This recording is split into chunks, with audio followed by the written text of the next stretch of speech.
In the heart of the Italian Renaissance, a man with dark skin, curly hair, and African features sat upon the throne of Florence, commanding one of the most powerful dynasties in human history. He was the first Duke of Florence, a leader who broke the mold of European nobility and stood at the center of a world-altering power struggle. Yet, for centuries, his name was whispered in the shadows or scrubbed from the records. This is the forgotten reign of Alessandro de Medici. To understand Alessandro, we have to look at the world into which he was born. The year was 1510. Florence was the center of the universe, the cradle of art, finance, and political intrigue. At the top of this social pyramid stood the Medici family.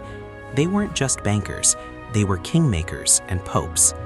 But Alessandro's entry into this world was shrouded in scandal and secrecy. History officially recorded him as the son of Lorenzo de Medici, the Duke of Urbino, but the rumor mill of the 16th century told a different story. Most historians today believe he was actually the illegitimate son of Cardinal Giulio de Medici, the man who would become Pope Clement VII. His mother was not a noblewoman. She was Simonetta da Colevecchio, a woman of African descent who worked as a servant in the Medici household.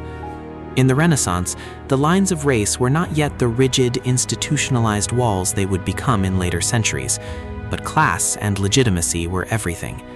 Alessandro was born into a paradox. He was a child of the highest elite and the lowest servant, a bridge between two worlds that rarely touched. Alessandro's upbringing was one of luxury and high-stakes education. He was raised in the halls of power, surrounded by the greatest minds of the age.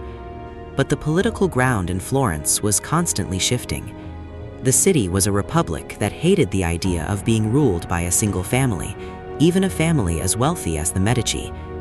In 1527, when Alessandro was still a teenager, the city revolted. The Medici were cast out, and Alessandro was forced to flee. For 3 years, he lived in the shadow of his powerful relative, Pope Clement VII, watching as the Pope struggled to regain control of his ancestral home. The turning point came with the sack of Rome. The Holy Roman Emperor, Charles V, had devastated the papacy's power. In a desperate move to save the Medici legacy, Pope Clement VII struck a deal with the emperor, the very man who had just destroyed his city. The deal was simple, but world-changing. The emperor's troops would retake Florence for the Medici, and in exchange, the Medici would become loyal vassals to the empire. To seal the pact, Alessandro was to marry the emperor's own daughter, Margaret of Austria.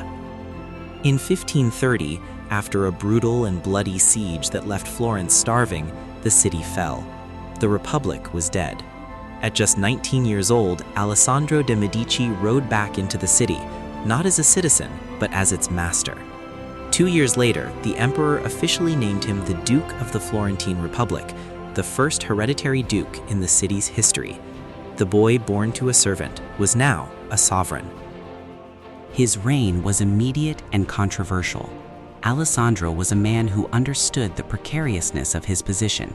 He knew the Florentine nobility despised him, partly because of his low birth, partly because of his race, but mostly because he represented the end of their cherished republic. He was often called Il Moro. To secure his power, Alessandro took a path of pragmatic ruthlessness. He ordered the disarming of the citizenry, a move that stripped the old noble families of their private militias. He then commissioned the construction of the Fortezza da Basso, a massive, impenetrable fortress that still stands in Florence today. It wasn't built to protect the city from outside invaders. Its cannons were pointed inward, toward the city streets, as a constant reminder to the Florentines that their duke was watching, and he was armed. Despite the reputation for tyranny that his enemies would later project onto him, Alessandro's rule saw a strange kind of stability.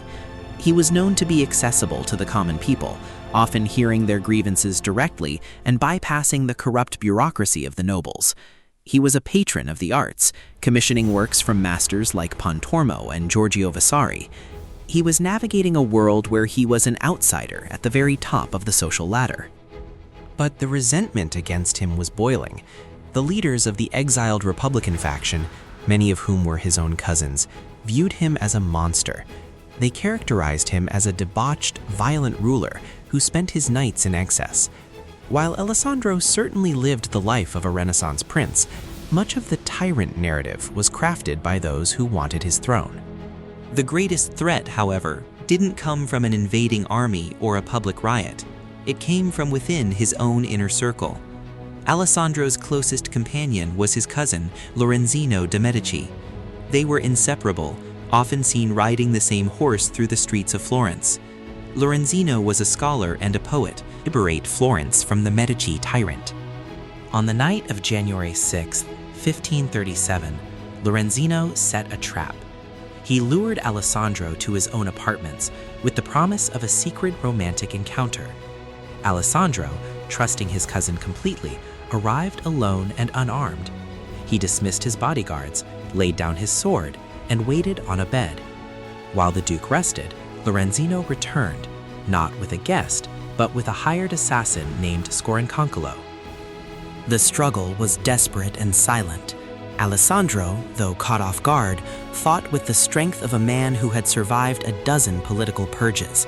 He bit Lorenzino's thumb so hard he nearly severed it. But in the end, the assassin's blade found the Duke's throat. Alessandro de Medici, the first Duke of Florence, died in a pool of blood at the age of 26. Lorenzino fled the city, expecting the people of Florence to rise up in celebration of their liberator, but the revolution never came. The city was paralyzed by fear and confusion. The Medici inner circle, led by the shrewd advisor Francesco Guicciardini, acted quickly to suppress the news of the murder while they scrambled to find a successor. They settled on a distant 18-year-old cousin named Cosimo. Cosimo I de' Medici would go on to become one of the greatest Grand Dukes in history, but his rise required the erasure of his predecessor. To legitimize the new branch of the family, Alessandro's reign was reframed. He was cast as a brief, dark anomaly, a violent tyrant whose death was a necessary cleansing of the Medici line. His portraits were tucked away or subtly altered. His African heritage, once a visible fact of his existence, became a detail that later historians tried to explain away or ignore entirely. For centuries, Alessandro was a footnote, a mystery in the Medici family tree. It wasn't until the 19th and 20th centuries that historians began to look closer at the portraits and the contemporary accounts. They saw the curls, the skin tone, and the descriptions of his mother, Simonetta. They realized that the first hereditary Duke of Florence, the man who bridged the gap between the Middle Ages and the modern state, was a man of color. Alessandro's legacy is a complex one. He wasn't a saint, he was a Medici. He was a product of his time, ruthless, ambitious, and determined to survive in a world of vipers. But his life shatters our preconceived notions of what the Renaissance looked like. It tells us that the history of Europe has always been more diverse and more complicated than the textbooks lead us to believe. He was a man born to a servant who rose to command a city of geniuses, a ruler who built fortresses to keep his enemies at bay, and a victim of a betrayal that changed the course of Italian history forever. His story is a reminder that power doesn't always look the way we expect it to. In the gold-leafed galleries of the Uffizi, his face still stares back at us, a duke, a Moor, and a forgotten architect of the Medici destiny. Subscribe for more.